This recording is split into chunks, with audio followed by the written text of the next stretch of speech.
ประเพณีงานบุญบังไฟที่บ้านเกื้อเขากาด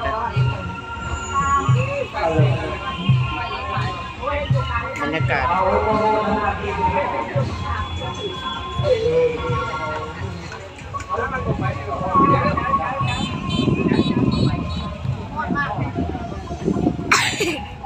นี่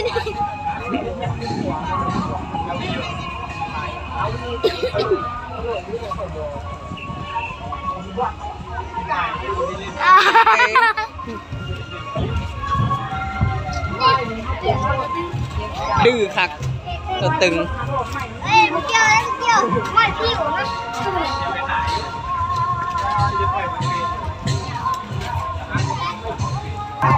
ไม่เฮ้ยเนาะ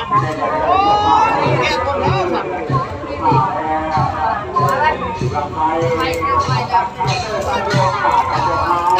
แก้วว่า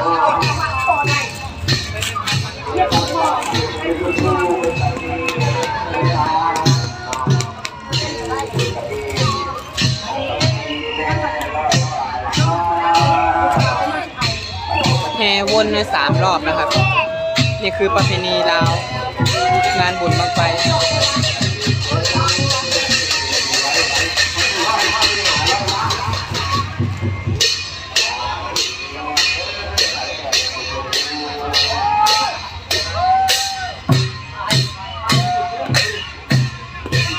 อันนี้รอบที่ 2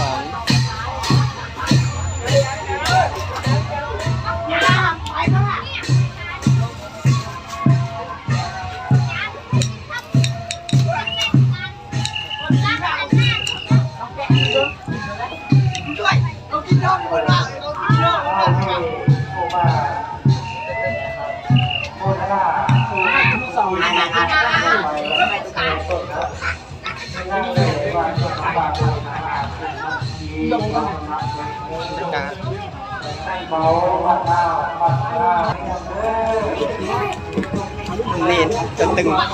ดื้อสุดๆนี่